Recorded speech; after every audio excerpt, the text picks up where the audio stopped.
आज जो हमारे बीच में है, उनका नाम है पंकज रक्षा जी, जिनको हम तीसरी आंख के नाम से भी जानते हैं। ये वो शख्सियत हैं जो बेबाक होकर आपके और हमारे लिए सिस्टम से लड़ जाते हैं। तो चलिए सुनते हैं उनकी कहानी उन्हीं की जुबानी। Welcome Pankaj ji in Bundeli spirit. Thank you so much for giving me this opportunity. चलिए आपकी स्कूलिंग से शुरू करते हैं। जैसा कि हम जानते हैं आप यहीं के निवासी हैं, तो स्कूलिंग कहाँ से करी आपने? देखिए, मैं झांसी का ही हूँ और मेरा स्कूलिंग बेसिकली रक्सा से हुआ है, क्योंकि मैं रक्सा का निवासी हूँ, जो कि एक झांसी के आउटर में आता है। स्कूलिंग मेरा रक्सा से हुआ है। उसके बाद जब मैंने अपना 10th-12th कंप्लीट किया, उसके बाद मैं जीएल यूनिवर्सिटी मथुरा गया। वहाँ से मैंने बीसीए का कोर्स किया। ग्रेजुएशन मैंने जीएलए से किया। उसके बाद जब ग्रेजुएशन कंप्लीट हुआ, तो उसके बाद फिर मैं चला गया बैंगलोर अपने एमसीए के लिए। और फिर वहाँ से एमसीए में मैंने करके फिर विप्रो में जॉब किया। 3-4 साल मैं जॉब में रहा और अभी मैं आपके साथ बैठा तो एमसीए, इंजीनियरिंग और विप्रो में जॉब करने के बाद मतलब आपने इंजीनियरिंग करी, अब आप जर्नलिज्म में हैं और जर्नलिज्म का कोर्स नहीं किया है। इसकी क्या कहानी है? हूँ। ये क्वेश्चन अमूमन मुझसे जो भी आदमी मुझे जानता है या जो नया मिलता है, तो वो मुझसे पूछते ही हैं कि भाई आप ऐसा क्यों कर रहे हो? मतलब ऐसा क्या है इसके जी। पीछे का राज? मेरे दोस्त जो मेरे साथ इंजीनियरिंग में थे, जिन लोगों ने मेरे साथ जॉब किया, वो भी मेरे को आज कॉल करके बोलते हैं कि भाई ये तू कर क्या रहा है? मतलब फील्ड जो है वो कहीं से मैच नहीं हो रही है। तो उसके पीछे का राज यह है कि मैं देखिए 2016 से मेरा एक यूट्यूब चैनल था इंडियन यूथ। उस पर मैं जो भी हमारे भारत में डेवलपमेंट के काम चलते हैं, उस पर मैं वीडियोज़ बनाता था। तो जब ये वीडियोज़ मेरे वायरल होने लगे, मैंने पुलवामा पर भी वीडियो बनाया था उस समय। उस पे अराउंड मेरे 10 मिलियन व्यू गए थे पुलवामा पर वीडियो जब मैंने बनाया। तो और सबसे बड़ा कारण ये है कि जब जैसे वीडियो वायरल होने लगे, तो मुझे ये लगा कि यार मैं जॉब में तो हूँ, लेकिन एक होता है ना सेल्फ सैटिस्फैक्शन, वो सेल्फ सैटिस्फैक्शन मुझे नहीं मिल रहा था, क्योंकि मैं कहीं न कहीं एक एज़ अ क्रिएटर भी आगे बढ़ रहा था। जब मैं बैंगलोर में था, उसके बाद फिर मेरा पोस्ट जो है जबलपुर में मुझे कंपनी ने भेजा एज़ अ प्रोजेक्ट मैनेजर। तो फिर मैं जबलपुर में पोस्टेड था। उसके बाद कोरोना आया। कोरोना में पापा को कोरोना हुआ। उसके बाद जब मैं अपने गाँव गया, क्योंकि मैं गाँव कोरोना के पहले इतना कभी नहीं रुका, क्योंकि कोरोना की वजह से हमारा वर्क फ्रॉम होम चल रहा था। जी। करीब 2 ढाई महीने में जो है घर पे रहा। पापा को कोरोना हुआ तो पापा को हॉस्पिटलाइज़ किया। तो मैंने गाँव की स्थिति देखी। वो वास्तव में ऐसा लग रहा था मुझे कि यार ना तो पानी है, ना तो बिजली है। 1-1 हफ्ते के लिए बिजली चली जाती थी। सरकारी आदमी के पास आप काम कराने जाओ तो वो सुनता नहीं था। मेरा मकसद तीसरी आँख खोलने का कहीं था ही नहीं। मुझे कभी से पता नहीं था कि मैं कभी जर्नलिज़्म करूँगा। मैं एक बार मेरा कंपनी से मेरा डॉक्यूमेंट आ रहा था पोस्ट ऑफिस में रक्सा के। तो रक्सा के पोस्टमैन ने मुझे कॉल किया कि भैया आपका एक डॉक्यूमेंट आया है, आप ले जाओ। तो जैसा कि हम सब जानते हैं कि भाई पोस्टमैन का काम है कुरियर को डिलीवर करना। मैंने जी। उसको नॉर्मली फ़ोन पे बोल दिया कि आप मेरा कुरियर जो है घर पहुँचा दो, जो कि पोस्ट ऑफिस से अराउंड 200-300 मीटर की दूरी पर है। उसने इतना बोल के फ़ोन कट कर दिया। फिर 2-3 दिन में मेरे दिमाग से निकल गया। मैंने सोचा उसने दे दिया होगा, घर पे पहुँच गया होगा मेरा कुरियर, मैं देख लूँगा आराम से। लेकिन मेरे 2-3 दिन बाद मुझे याद आया कि मेरा एक कुरियर आना था। मैंने घरवालों से पूछा, बोले नहीं आया। मेरी एक दुकान है रक्षा में, पापा से पूछा, बोले नहीं आया। तो मैं पोस्ट ऑफिस में गया। मैंने उनसे पूछा मेरा एक कुरियर था पंकज गुप्ता नाम का, वो कुरियर अभी तक नहीं आया। बोले वो कुरियर आपसे बोला था ना कि लेके जाओ। तो मैंने कहा मैंने आपसे बोला था कि आप डिलीवर करो, आप कौन हो? बोले मैं पोस्टमैन हूँ। मैंने कहा पोस्टमैन का काम होता क्या है? तो बोले यार वो हम डिलीवर नहीं करते। मैंने क्यों नहीं करते हो? बोले वो सब लोग यहीं से लेके जाते हैं। मैं चलो मैं आ गया तो मेरा दे दो अभी। बोले वो देखते हैं, वो शायद वो चला गया वापस। मैंने कहा शायद वापस चला गया, बैंगलोर वापस चला गया, इतना इम्पोर्टेंट मेरा डॉक्यूमेंट था उसमें। बोले हाँ, वो चला गया। वो बात करने का तरीका ऐसा था कि वो सरकारी मुलाज़िम कहीं से लग ही नहीं रहा था। ऐसा लग रहा था कि वो गुंडा कोई बैठा हो। जी। तो मुझे वो जो मेरा पूरा एक्सपीरियंस था 2 ढाई महीने का, हुँ। एकदम से मैं समझ गया कि ये सिर्फ़ मेरे साथ ही नहीं, ये पूरे हर किसी के साथ ऐसा होता होगा कि ना तो आपको बिजली मिल रही है, ना तो पानी मिल रही है। आप सरकार के किसी दफ्तर में चले जाओ, आपका काम समय पे नहीं हो रहा है। फिर मैंने एक नॉर्मली वीडियो उसका बनाया, जी। अपने फेसबुक आईडी से। वो मैंने उसको वहीं पे वो सवाल पूछे जो मैं उससे ऑफ कैमरा पूछ रहा था। मैंने सारे सवाल पूछे, उसने बराबर से, उसको कोई डर नहीं था, उसने बराबर से उसी अंदाज़ में मुझसे जो है बिल्कुल आप समझिए कि बहुत ही कड़ी लैंग्वेज में उसने मुझसे कठोरता के साथ बात की। मैंने वो वीडियो डाला, वो वायरल हो गया। लोगों ने मुझसे बोला कि भैया हमारे साथ भी ऐसा होता है। कई लोगों ने मुझे यह तक बोला है कि हमारी पोस्ट ऑफिस में एफडी थी, 5 साल से हम पैसा जमा कर रहे थे, हमारा एफडी अभी तक नहीं दे रहे हैं। ये लोग बोल रहे हैं कि हमारा कंप्यूटर खराब है, हमारे पैसे नहीं निकल रहे। किसी किसान ने अपनी बच्ची की शादी के लिए, किसी ने अपनी पढ़ाई के लिए। तब मुझे समझ में आया कि भाई यहाँ का सिस्टम जो है वो वास्तव में बेहद ही बेकार है। मतलब एक तरीके से आप समझिए कि कोई काम नहीं कर रहा है। तो फिर मैंने ये सोचा कि क्यों ना एक यहाँ पर ग्राउंड पर कुछ एक सर्वे करके एक न्यूज़ चैनल टाइप खोला जाए।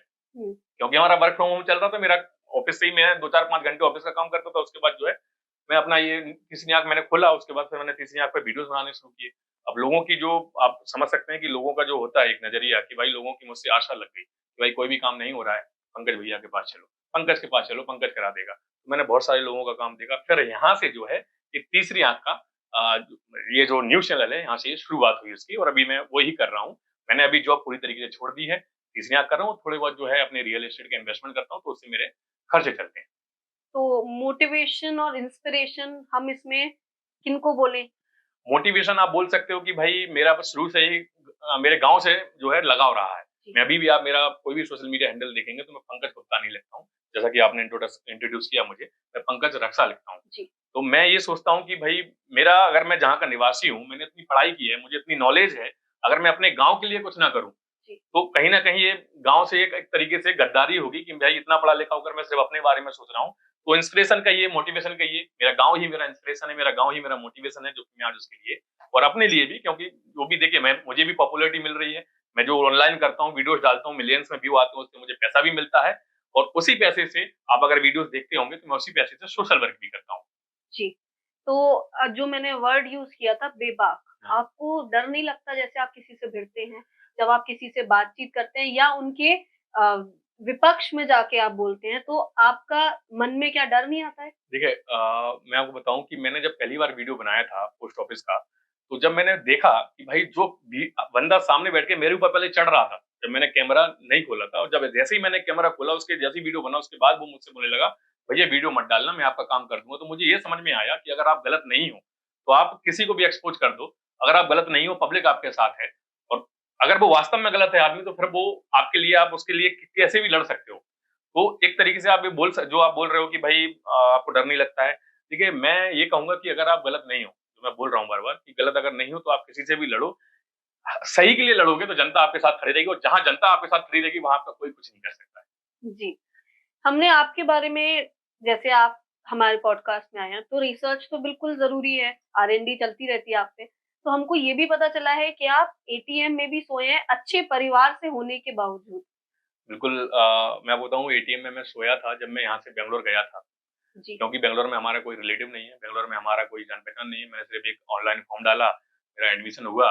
एडमिशन के बाद मैं वापस आया, फिर अगस्त से क्लासेस शुरू होती हैं। मैं जुलाई में गया था टेस्ट वगैरह से, तो मैं अगस्त में अपना बैग भर के, पूरे 2-3 बैग और लैपटॉप बैग, अपना ट्रेन से निकल गया, क्योंकि यहाँ से फ्लाइट का सिस्टम है नहीं।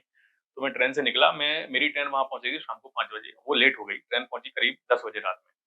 अब जिस पीजी में मैंने बात कर रखी थी, वो पीजी फुल हो गया था। मैंने फ़ोन किया, बोले भैया फुल हो गया, अभी कोई सीट नहीं है। अब रात में 10 बजे मैं कौन से पीजी में कहाँ जाता? तो मैं कॉलेज के सामने ही खड़ा हो गया अपने सारे 3-4 बैग लेके। अब मेरे कॉलेज के सामने एक एटीएम था, तो उसमें एक अंकल थे, बहुत ही अच्छे थे, मैं उनको ज़िंदगी भर नहीं भूलूँगा, क्योंकि उस समय उन्होंने मुझ पर भरोसा किया, मुझे जगह दी, मुझे एक छत दिया, क्योंकि मुझे ये लग रहा था कि अब उस दिन की रात मेरी शायद ऐसे ही निकल जाएगी, मुझे कहीं किनारे पर बैठ के, फुटपाथ पे बैठ के पूरी रात जागते हुए निकालना पड़ेगा। मैंने अंकल से बात की, मैंने कहा अंकल, मैं ऐसा-ऐसा इसी कॉलेज के लिए आया हूँ, और मुझे अब पीजी नहीं मिल रहा है, रात के 10 बज गए हैं। तो अंकल ने बोला ठीक है, अब बताओ क्या करना है? तो मैंने कहा आप एक काम करो, मुझे एटीएम में सोने दो। अंकल बंगाल से थे, और जगदम्बा प्रसाद उनका नाम था, मुझे अभी तक याद है। जी। तो उन्होंने मुझे बोला कि ठीक है, अगर आपको लगता है कि कोई दिक्कत नहीं होगी आपको, तो आप रख लो बैग अपना, अगर आप सो पाओ। मैंने बैग रख के एटीएम में ही मैंने रात बिताई, और सुबह उठकर कॉलेज था पीछे हमारा, उसमें वॉशरूम में जाके अपना पूरा फ्रेश अप हुआ, और फिर अगले दिन जो है शाम तक मुझे पीजी मिल गया था, फिर मैं पीजी में सेटल हुआ। ये बात बिल्कुल सही है कि मैं पीजी में सोया हूँ, तो एटीएम में सोया हूँ, सॉरी। एटीएम में सोने से लेके अब जैसे बैंगलोर साउथ साइड पड़ जाता बिल्कुल। है, तो आपने रोटियाँ भी चुरा के खाई हैं? ये बात आपने पूरा डीप में आर-एन-डी कर रखा है। बिल्कुल। रोटियाँ, देखिए, जैसा कि जो लोग बैंगलोर से अगर ताल्लुक रखते हैं, उन लोगों को पता होगा कि बैंगलोर में जो है चावल ज़्यादा खाया जाता है। जी। वहाँ पे चावल हुआ, और आपका सांभर हुआ, इडली हुआ, डोसा हुआ, ये लोग बहुत ज़्यादा खाते हैं। वो नाश्ते से ही उनकी शुरुआत उनका हो जाती है। फेमस फूड ही वो है। बिल्कुल। हाँ, और हम नॉर्थ इंडियन हैं, मतलब मैं यहाँ पे बाइफरकेट नहीं कर रहा हूँ हम इंडिया को। यूपी हम वाले। यूपी वाले हैं, तो हम लोगों को रोटी चाहिए। जी। आप यकीन नहीं करोगे, मैं सुबह से ही रोटी खाना शुरू कर देता हूँ। मतलब सुबह से ही मैं नाश्ता नहीं करता। तो जब मैं बैंगलोर गया, तो जिस पीजी में मैं गया, वहाँ का एक रूल था कि सिर्फ़ आपको शाम को रोटियाँ मिलेंगी, और वो भी 2 रोटी। सुबह आपको इडली मिलेगी नाश्ते में, और दोपहर में आपको चावल मिलेंगे, और रात में आपको चावल और 2 रोटी मिलेंगी, इससे ज़्यादा रोटी नहीं मिलेगी। अब हमें दिन भर रोटी चाहिए, आप भी जानते हैं, मैं भी जी, जानता हूँ, कोई भी हो हमारे यहाँ का आदमी, उसको रोटी चाहिए है, रोटी चाहिए। क्योंकि एकदम से उसको चावल की आदत नहीं लगेगी। तो फिर मैं शाम को क्या करता था कि जो मेरे पीजी में मेट्स थे, मतलब पीजी में जो मेरे लोग थे, मेरे साथ जो शेयरिंग में थे, वो साउथ के ही थे उनमें से, तो वो अपनी रोटी लाते थे, तो मैं उनसे बोलता था, यार अगर आप रोटी नहीं खा रहे हो तो आप मुझे दे दो, आप मेरे चावल ले लो। तो उनसे लेता था, कभी मैं जाता था, कोई अगर किचन में नहीं होता था, तो आराम से 2-3 रोटी निकाल के कल की दोपहर के लिए रख लेता था। क्योंकि देखिए बेंगलोर में सबसे महंगी अगर खाने की बात करें तो रोटी है। रोटी।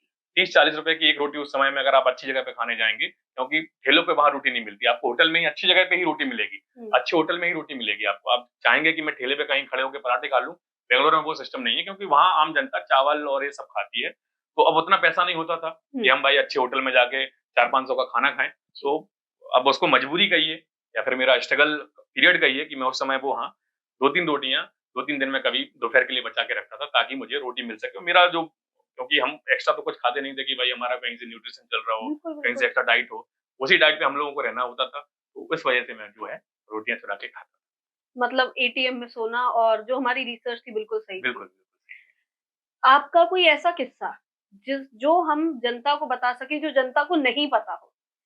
ऐसा कुछ एक्सपीरियंस आपकी लाइफ का जो बहुत मेमोरेबल रहा हो, वो आप हमसे शेयर करना चाहते हैं? देखिए मेरा ये दोनों ही थी जो मैं जनता को मतलब कभी बताना नहीं चाहता, लेकिन आपने ओपन कर दिया। रोटी चुराना और एटीएम में सोना, ये मेरी दोनों चीजें थी जो मेरे फैमिली के सिर्फ मेरे मम्मी पापा को और मेरी मैडम को पता है।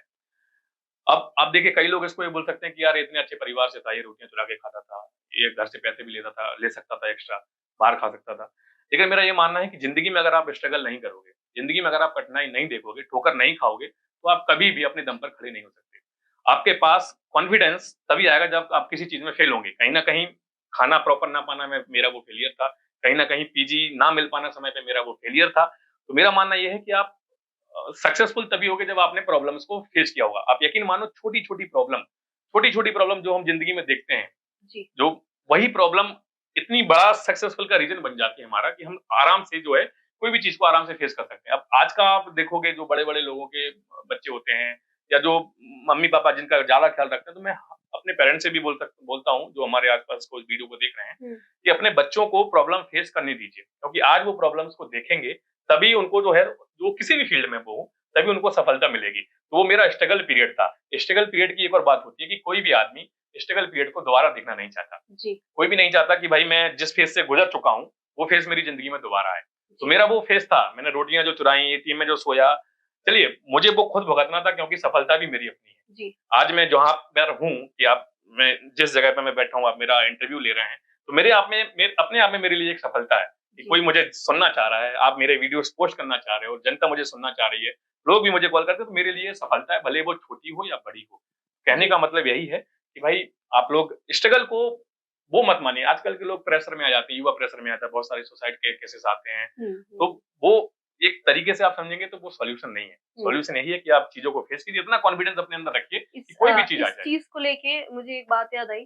मेरे फादर इन लॉ ने बोला था कि मेरे बच्चों की राह में पत्थर ज़रूर डालना। हाँ, बिल्कुल। अगर वो पत्थर पार नहीं करेंगे तो वो चलना नहीं चलना सीखेंगे। नहीं सीख पाएँगे। बिल्कुल सही बात है। लोग बोलते हैं कि बादाम खाने से अकल बढ़ती है। मुझे जी, लगता है कि बादाम खाने से नहीं, ठोकर खाने से जो है जी, अकल मिलती है और मौके मिलते हैं। तो बिल्कुल। ठोकर खाइए और इसको आप, मैंने बार-बार फिर से बोल रहा हूँ एक बार, कि जब तक आप असफल नहीं होंगे, जब तक आप प्रॉब्लम्स को फेस नहीं करेंगे, तब जी, तक आप सफल हो ही नहीं सकते, क्योंकि सफलता का मज़ा असफलता के बाद ही है। बिल्कुल। तो जैसा कि हमने जाना कि आपके चैनल का नाम है तीसरी आँख, हुँ, ठीक है? ये नाम बहुत यूनिक है, बहुत कॉन्सेप्चुअल है। बिल्कुल। क्यों है? किस वजह से रखा गया? इसकी पीछे की कहानी क्या है? इसके पीछे की कोई बेसिकली बड़ी कहानी तो नहीं है। एक्चुअली एक दिन मैं, मेरा एक आदत है कि मैं रोज़ शाम को अपने मम्मी-पापा के पास बैठता हूँ, 1 डेढ़ घंटे मैं रोज़ बैठता हूँ। तो ऐसे ही मैं बैठा था, मम्मी-पापा टीवी देख रहे थे, उस पर जो है ओम नमः शिवाय सीरियल आता है, वो देख रहे थे, शिव जी का। तो पापा ने एकदम से बोला कि यार, उस समय मेरे माइंड में चल रहा था न्यूज़ चैनल बनाने का। पापा ने एकदम से बोला, कोई एक राक्षस था जो वहाँ भेष बदल के आया था। पापा ने बोला उनकी तीसरी आँख है, उनसे कोई नहीं बच सकता। ये भेष बदल के आया है, लेकिन उनको समझ में आ जाएगा कि ये राक्षस है। तो मेरे माइंड में वो एकदम से क्लिक किया। यार पापा ने ये चीज़ बोली, हालाँकि मैंने अभी तक किसी से शेयर नहीं किया है वो चीज़, मैं पहली बार यहाँ पे बोल रहा हूँ। तब मुझे लगा कि मुझे ये न्यूज़ चैनल का नाम तीसरी आँख रखना चाहिए। काफ़ी सारे लोग मुझसे बोलते हैं, यार तूने तीसरी आँख क्यों रखा? बहुत फैशनेबल नाम चल रहे हैं, कुछ भी रख सकते थे, हाईटेक न्यूज़ जो भी है, फलाना-ढिकाना कुछ भी रख सकते थे, लेकिन तीसरी आँख थोड़ा यूनिक भी है और थोड़ा ऐसा लगता है कि बहुत मतलब धर्म से जुड़ा हुआ कोई चैनल। मैंने कहा यार देखो, इसके पीछे का कॉन्सेप्ट जो है, वो मुझी को पता है। तो कॉन्सेप्ट आज मैं सबके सामने खोल रहा हूँ कि एक दिन, जैसा कि मैंने बताया कि हुँ, मम्मी-पापा ओम नमः शिवाय देख रहे थे, तो उन्होंने बोला, वो मेरे माइंड में क्लिक किया, तब से ही मैंने जो है ये नाम रख दिया। और आपका काम भी उसी से रिलेटेड है। बिल्कुल, उसी से रिलेटेड हो गया। तो जैसा कि आपका तीसरी आँख में वीडियोज़ हम बहुत देखते रहते हैं, बहुत सारे वीडियोज़ देखे हैं, मिलियंस में व्यूज़ तो नॉर्मल चीज़ है, लेकिन वीडियो जो आपके लोगों तक पहुँचते हैं, उस वीडियो का कोई किसी भी वीडियो का एक ऐसा किस्सा जो आप हम लोग के संग शेयर करना चाहते हो, जो आज तक का सबसे अच्छा एक्सपीरियंस, अच्छा या खराब कह सकते हैं हम, एक्सपीरियंस में रहा हो? देखिए, वैसे तो ऐसे बहुत सारे वीडियोज़ हैं। मैं 2 वीडियोज़ बताऊँगा, आपने एक पूछा मैं 2 बताऊँगा। जैसे ही मैंने पोस्ट ऑफिस का वीडियो बनाया था, उसके बाद मैंने तीसरी आँख खोला, तो फिर मेरे को एक मेरे पास में गाँव है ढकोली, रक्सा के पास में, बहुत ही बैकवर्ड एरिया है। वहाँ मुझे पता लगा, कुछ लोगों ने मुझे बताया कि भैया ऐसा-ऐसा एक टीचर है, मैं उसका नाम नहीं लूँगा। ऐसा-ऐसा एक टीचर है, सरकारी टीचर है और वो जो है विद्यालय में कभी आता है, कभी आता नहीं है और विद्यालय की कभी हाफ डे में छुट्टी हो जाती है, टीचरें आती हैं तो पढ़ाती नहीं हैं और जो मिड डे मील होता है उसमें बच्चों को सही से डाइट नहीं दी जाती और कुल मिला के पूरा वहाँ पे जो है सिस्टम खराब है। मैंने कहा चलो देखेंगे। तो एक दूसरे दिन मैं जो है अपने कैमरामैन को साथ में लेके चला गया। मैं जैसे ही गया तो मैं उस मोड़ पर मुड़ रहा था जहाँ से विद्यालय शुरू होता है। मोड़ पर मुझे 3-4 स्कूल के बच्चे मिल गए। मैं समझ गया कि ये सरकारी विद्यालय है क्योंकि उनकी जो चेक शर्ट है गुलाबी कलर की, उससे समझ में आ गया कि ये सरकारी विद्यालय के बच्चे हैं। सुबह का करीब 11 बजा था।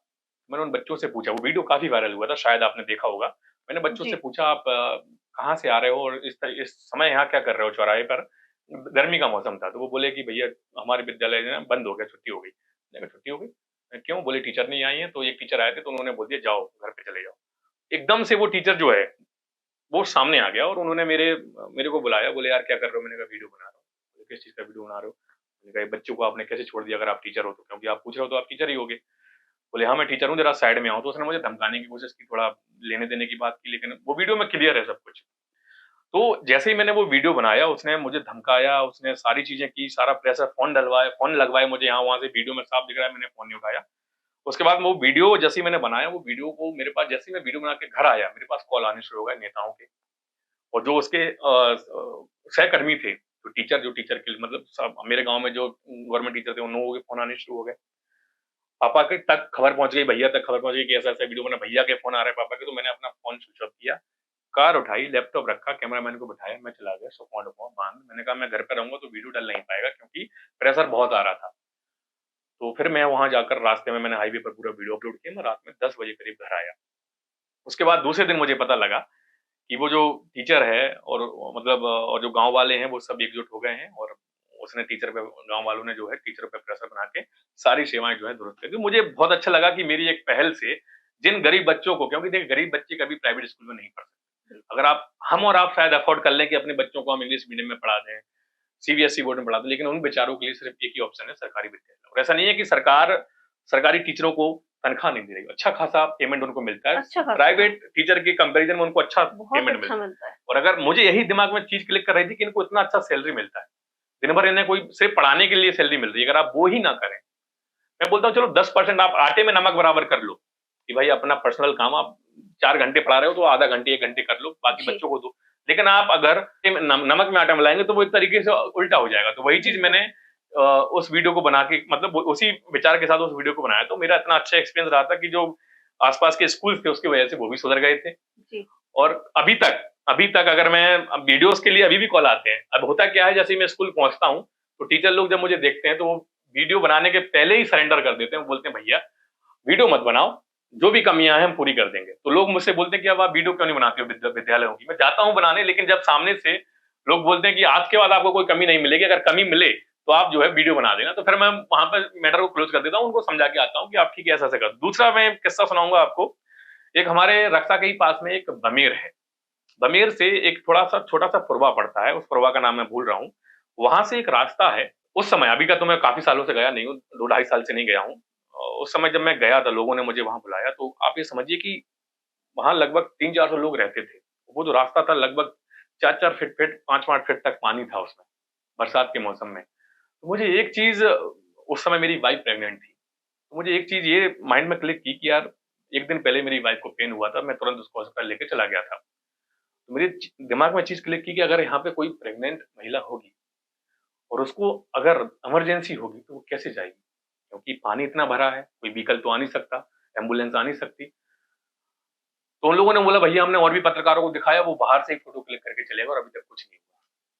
तो मैं इतना अंदर से अपने आप को, मतलब मैं पता नहीं क्या हुआ, मैंने एक बंदा बगल में खड़ा था, मैंने उसकी टॉवल ली, अपना पैंट उतार दिया और टॉवल लगा के, वो वीडियो है, आपने शायद देखा हो। देखिए, मैं उस रास्ते में पहुँच गया जहाँ इतना-इतना पानी था। वहाँ खड़े होके हमने वो वीडियो बनाया। अब देखिए वो रास्ता बना कि नहीं बना अभी उस पर मुझे कोई अपडेट नहीं है, लेकिन वहां के लोग अगर वहां पे छोटा सा बर्थडे भी होता है तो मुझे बुलाते हैं।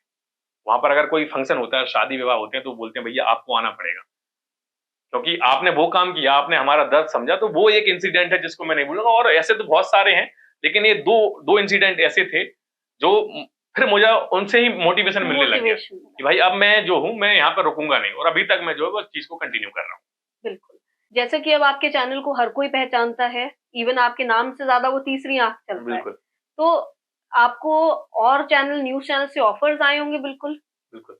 तो इसके बारे में क्या कहना चाहते हैं? देखिए ऑफर आए हैं, मेरे को नोएडा से भी ऑफर्स आए हैं। नोएडा में क्योंकि हब है न्यूज चैनल्स का, लोकल के लोगों ने भी अप्रोच करने की कोशिश की, लेकिन मेरा दिमाग में एक थिंकिंग थी कि अगर मुझे किसी की नौकरी करनी ही होती तो फिर मैं अपना विप्रो जैसी कंपनी का जो सपना होता है एक आईटी प्रोफेशनल के लिए, विप्रो जैसी कंपनी में नौकरी करने का, वो फिर मैं नौकरी नहीं छोड़ता। तो मेरा बस वही मोटिव है कि खुद का करना है। और दूसरा एक रीजन ये भी है ना करने का कि अगर मैं उनके लिए काम करूंगा तो जिस तरीके के वीडियोस मैं भी डालता हूँ, आपने देखा होगा, मैं अग्रेसिव भी हो जाता हूँ। भाई होना पड़ता है, क्योंकि देखिए सीधी उंगली से, मेरा एक मानना है कि सीधी उंगली से जहां घी ना निकले, उंगली को थोड़ा टेढ़ा करना पड़ेगा।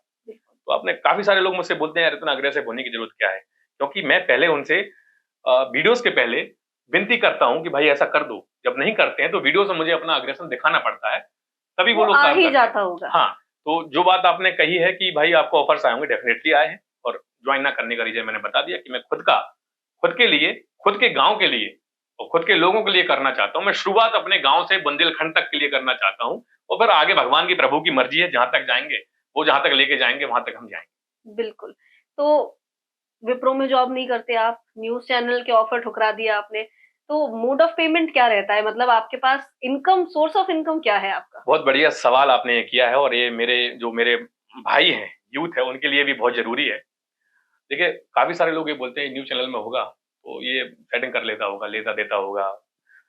तो एक जो आप एक समझिए कि अगर मैं किसी से लेता देता, इनडायरेक्टली इनडायरेक्टली जो भी है, तो मैं इस तरीके से खुलकर वीडियो नहीं बना सकता था। वो चीज आप भी समझते होंगे, वो जिस तरीके के मेरे वीडियोस होते हैं, क्योंकि अगर मैं किसी से पैसे के लेन देन करता तो फिर वो वीडियोस नहीं डलते, या फिर मेरे ऊपर कार्रवाई कर देता।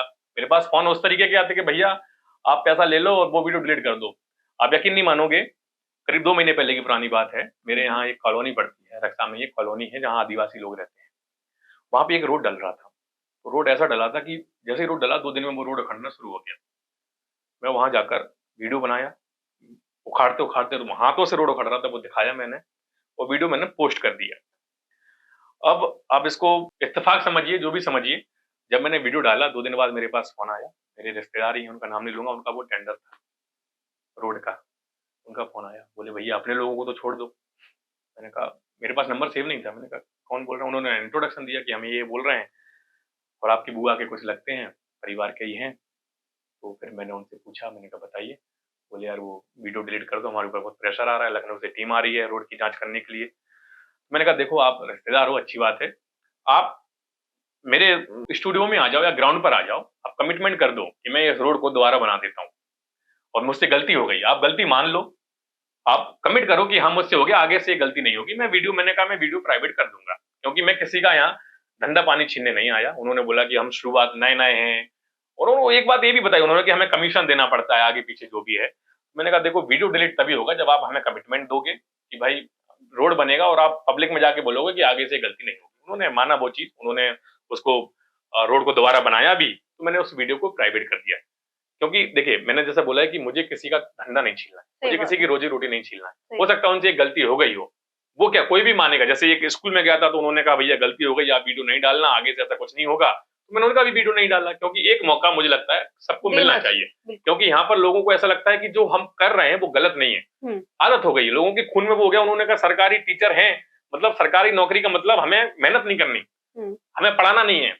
लोगों की एक मेंटेलिटी ऐसी बन गई है, तो कहीं ना कहीं लोग कई बार सरकारी नौकरी इसलिए भी पाना चाहते हैं कि भाई काम कम, इनकम ज्यादा, आराम ज्यादा। वो मेंटेलिटी लोगों की बन चुकी थी। तो मुझे ये लगा कि इस मेंटेलिटी को चेंज करना है। लोग गलत नहीं है, लेकिन उनकी मेंटेलिटी गलत है, क्योंकि कोई नहीं चाहता है कि भाई हम ना पढ़ाएं और हमारा वीडियो डल जाए और हमारा सस्पेंशन हो जाए या हमारी नौकरी। कोई नहीं चाहता ये चीज, हर कोई चाहता है कि हमारी नौकरी सेफ हो। नौकरी सेफ होगी तब जब आप ईमानदारी से काम करोगे, क्योंकि अगर मैं वीडियो बनाऊंगा और आप यही बोलोगे कि नहीं मैं तो ऐसे ही काम करूंगा, तो वीडियो डलेगा। तो वही है कि मैं एक मौका लोगों को देता हूँ, जो मान जाता है ठीक है, तो उन्होंने माना, तो उस तरीके से वो फिर मैंने वीडियो प्राइवेट किया।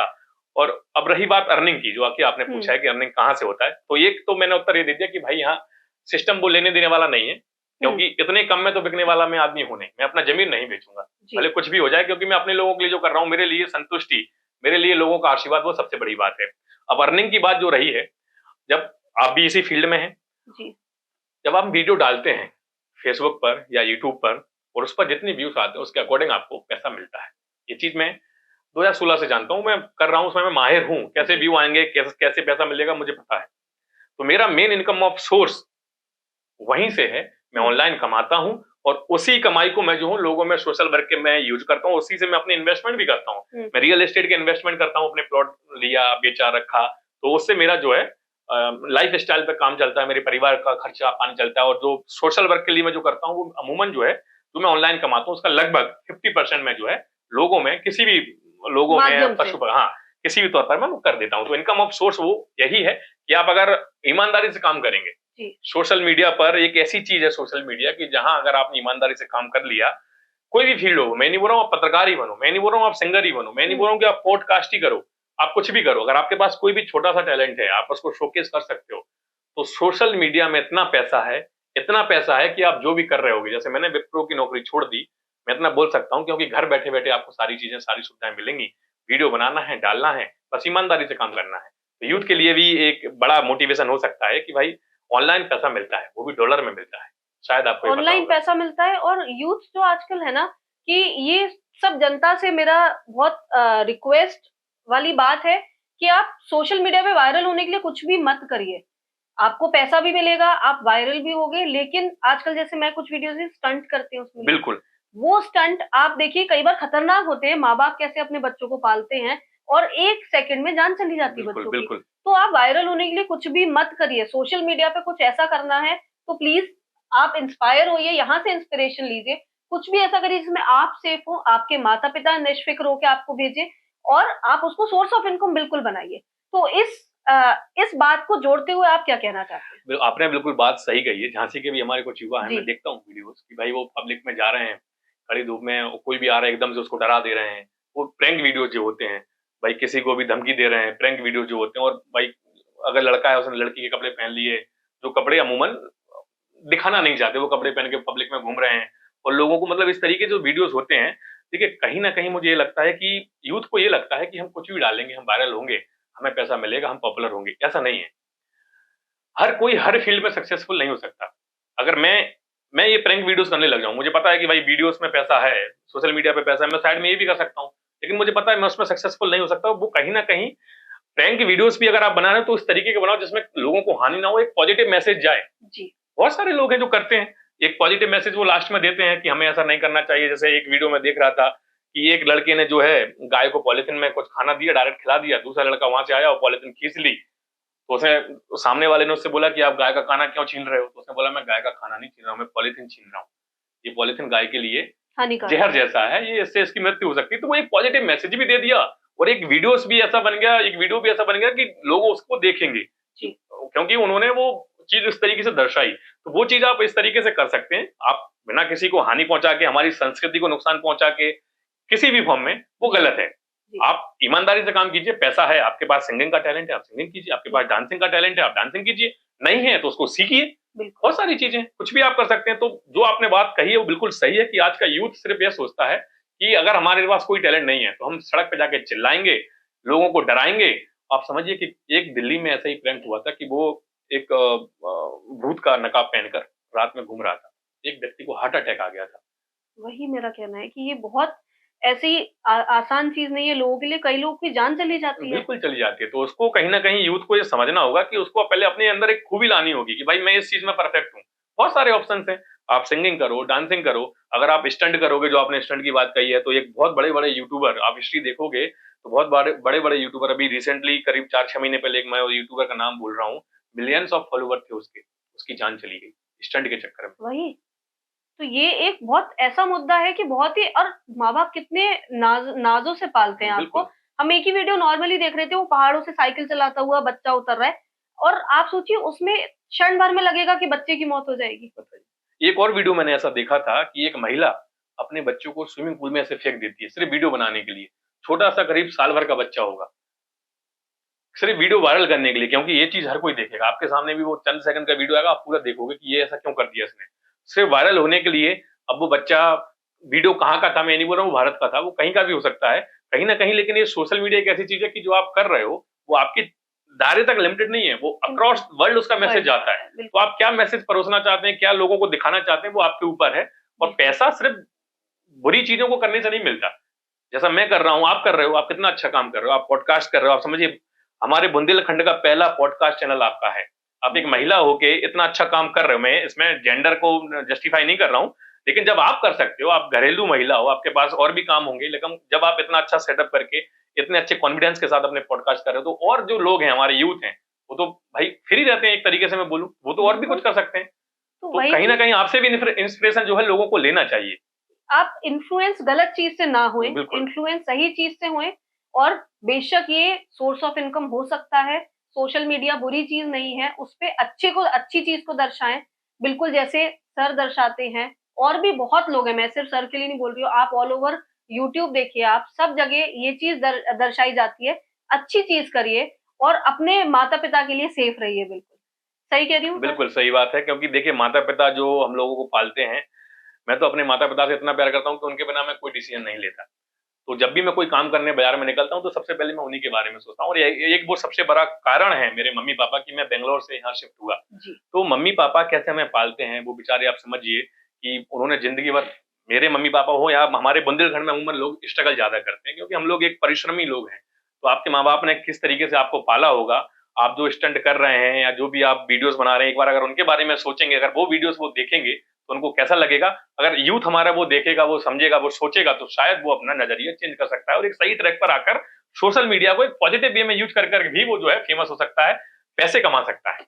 बिल्कुल, ये बहुत सारी बातें हो गई। एक आपके लिए R&D करी थी हमने कि आपकी वाइफ आपको ऑलराउंडर बोलती है। अरे ये सच है? आप मतलब आपने पूरा जो है सब कुछ पूरा इन्फॉर्मेशन इकट्ठा करके रखा। हाँ देखिए वो सच है। मैं एक्चुअली मैं बताऊं कि मेरी वाइफ मेरे को बोलती है कि आपने, जैसा कि आपने बोला था शुरुआत में कि आपने एमसीए किया और आप जर्नलिज्म कर रहे हो, काफी सारे लोग मुझे कॉम्प्लीमेंट ये देते हैं और मुझे लगता है गॉड गिफ्टेड है, क्योंकि मैंने कहीं से बोलना नहीं सीखा, मैंने कहीं से ट्रेनिंग नहीं ली इसकी, ना तो कोई मैंने कोर्स किया है।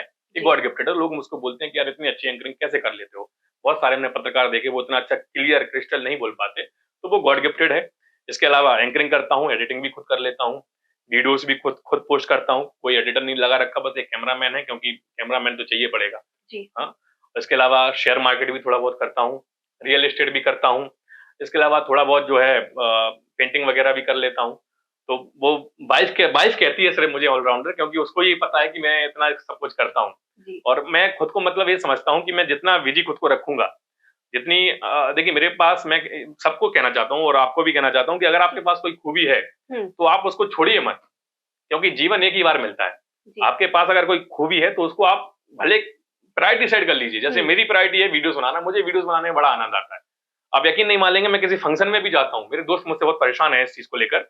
मैं अगर किसी फंक्शन में जा रहा हूँ, दोस्तों के संग किसी ट्रिप पे जा रहा हूँ, तो मैं अपना माइक साथ में लेके जाता हूँ। रात में 2-2 बजे आप समझिए कि मैं कोट पैंट पहने हूँ, शेरवानी पहने हूँ, शादी में हूँ, मैं रास्ते में कुछ, जैसे मैं एक यहाँ कानपुर गया था, मठ के पास गायों का रात में 2 बजे एक्सीडेंट हो गया। हम लोग एंगेजमेंट से आ रहे थे, मैंने बढ़िया शेरवानी वगैरह पहन रहा, मैं शेरवानी पहनकर भी वीडियोस बना रहा था रात में 2 बजे, क्योंकि वहां गायों का एक्सीडेंट हो गया। 4-5 गायें जो है वहां खत्म हो गई थी। वो वीडियो अभी भी डला है।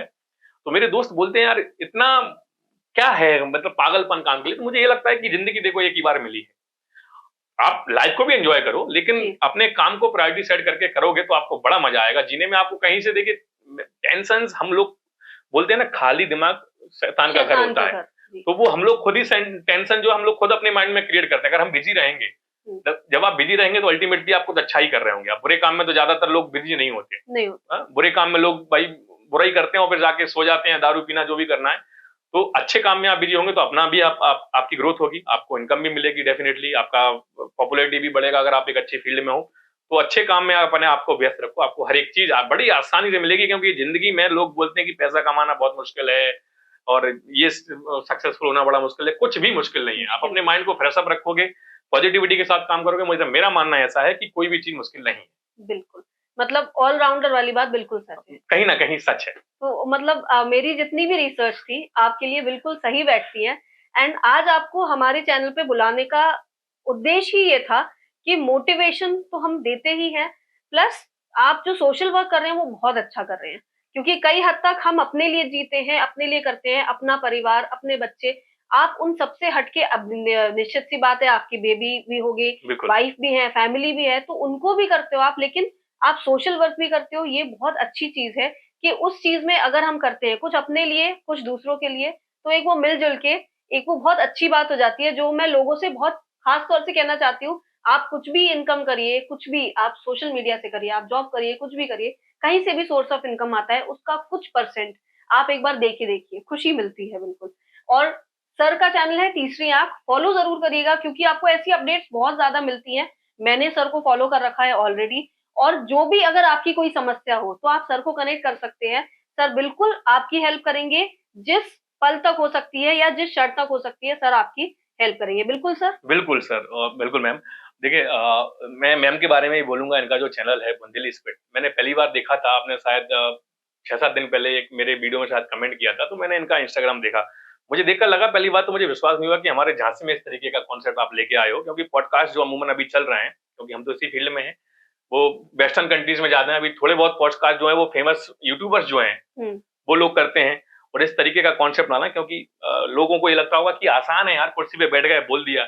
आप यकीन मानो, जो भी लोग इस वीडियो को देख रहे हो, इस तरीके से डिस्कशन करना, इस तरीके से समय देना, इस तरीके से पॉइंट टू पॉइंट बात करना अपने आप में एक बड़ी बात है। और आपको मैं बहुत बहुत बधाई देता हूं। और मैं भी, जो भी मेरे फॉलोवर्स देख रहे हैं तीसरी आंख न्यूज पर या कहीं पर भी मुझे सुन रहे हैं, मैडम के चैनल को यूट्यूब पर भी जाके फॉलो करो, सब्सक्राइब करो, फेसबुक पर भी जाके करो और इंस्टाग्राम पर भी करो, क्योंकि ये काम बहुत अच्छा कर रहा है और अच्छे लोगों को सपोर्ट किया करो। जो मैडम ने बात बोली है कि भाई दूसरों के लिए करना, जानवरों के लिए करना, तो देखिए मेरा एक सक्सेसफुल मतलब एक सक्सेस का मंत्र ये भी है कि अगर आप कुछ कमा रहे हैं, अगर उसका एक हिस्सा भी आप दूसरों के लिए करते हैं, चाहे फिर वो पशु पक्षी हो, किसी की मदद करना हो, तो यकीन मानो आपकी ग्रोथ अल्टीमेटली बढ़ती चली जाएगी। आपको कोई नहीं रोक सकता आपकी ग्रोथ में। तो ये चीज बिल्कुल सही है। और फिर से एक बार आपको बहुत बहुत शुभकामनाएं, बहुत बहुत बधाई। और आपने मुझे मौका दिया यहाँ बोलने का, क्योंकि अमूमन जो है मैं उस तरफ बैठता हूँ और आज पहली बार मैं इस तरफ बैठा हूँ। आप मुझसे क्वेश्चंस कर रहे हो, अमूमन मैं क्वेश्चंस करता हूँ लोगों से, तो मुझे अपने आप में फील हो रहा है कि वास्तव में जब कोई आपसे सवाल करता है तो आपको नर्वसनेस फील होती है, पता ही है कौन सा क्वेश्चन सामने से आ जाए। पता नहीं भाई मैडम ने क्या रिसर्च कर रखी होगी। तो खैर, जो भेद थे, मैडम ने अच्छी खासी रिसर्च कर रखी है। तो बुंदेली टीम को, बुंदेली स्पिरिट की टीम को बहुत बहुत बधाई। वास्तव में आप लोग बहुत मेहनत करते हो, इतना रिसर्च करना कोई आम बात नहीं है। Thank you, thank you so much.